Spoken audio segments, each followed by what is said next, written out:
So base ಪ್ರೈಸಿಗೆ ತಗೊಂಡ್ರು. ಯಾರು ಈ ಪ್ಲೇಯರ್ ಅಂತ ನೋಡೋದಾದ್ರೆ ಅಂಡರ್ 19 ಅಲ್ಲಿ emerging India's promising under 19 allrounder ಇವರು.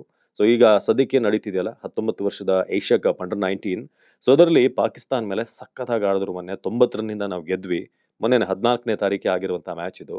ಸೊ ಈ ಮ್ಯಾಚ್ ಅಲ್ಲಿ ಮ್ಯಾನ್ ಆಫ್ ದ ಮ್ಯಾಚ್ ಇವರು ಗಳಿಸ್ಕೊಂಡ್ರು. ಯಾಕೆ ಅಂತಂದ್ರೆ ಯೂಸ್ಫುಲ್ ಒಂದು 46 ರನ್ ಹೊಡಿತಾರೆ. ಜೊತೆಗೆ ಇವರು 3 ವಿಕೆಟ್ ಅನ್ನು ಕೂಡ ಪಡ್ಕೊಂಡ್ರು. 31 ರನ್ ಕೊಟ್ಟು 10 ಓವರಲ್ಲಿ.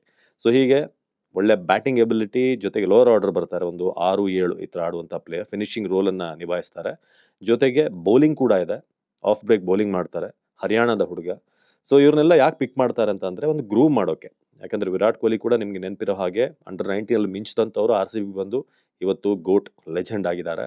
ಸೊ ಇವರಿಗೆಲ್ಲ ಒಂದು ಡ್ರೆಸ್ಸಿಂಗ್ ರೂಮ್ ಅಲ್ಲಿ ಜಾಶ್ ಹೇಸಲ್ವುಡ್, ವಿರಾಟ್ ಕೊಹ್ಲಿ ಇಂಥ ಪ್ಲೇಯರ್ಗಳ ಜೊತೆ ಆಡಿದಾಗ ಕೃಣಾಲ್ ಪಾಂಡ್ಯ ಸೊ ಒಂದು ಎಕ್ಸ್ಪೀರಿಯನ್ಸ್ ಸಿಗುತ್ತೆ. ಜೊತೆಗೆ ಭುವನೇಶ್ವರ್ ಕುಮಾರ್ ಇಂಥ ಪ್ಲೇಯರ್ಗಳೆಲ್ಲ ಕೂಡ ಇರೋದ್ರಿಂದ ಒಂದು ಎಕ್ಸ್ಪೋಜರ್ ಸಿಗುತ್ತೆ. ಹೇಗಿರುತ್ತೆ ಇಂಟರ್ನ್ಯಾಷನಲ್ ಲೆವೆಲ್ ಅಥವಾ ಒಂದು ಲೀಗ್ ಆಡುವಂಥ ಎಕ್ಸ್ಪೀರಿಯನ್ಸ್. ಸೊ ಹಾಗಾಗಿ ಕನಿಷ್ ಚೌಹಾನ್ ಒಂದು ಗ್ರೂಮಿಂಗ್ ಪೀರಿಯಡ್ ಇದು. ಸೊ ಆಡೋಕ್ಕೆ ಅವಕಾಶ ಸಿಗುತ್ತೋ ಅದು secondary.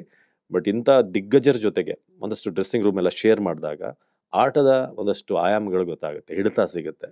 So Kanish Chauhan under 19 all rounder. ಒಳ್ಳೇದಾಗಲಿ. ಸೊ ಒಳ್ಳೆ ಅಬಿಲಿಟಿ ಇದೆ ಬ್ಯಾಟಿಂಗ್ ಆ್ಯಂಡ್ ಬೌಲಿಂಗಲ್ಲಿ. ಅವಕಾಶ ಸಿಕ್ಕರೆ ಮಿಂಚಲಿ. ನಮಸ್ಕಾರ.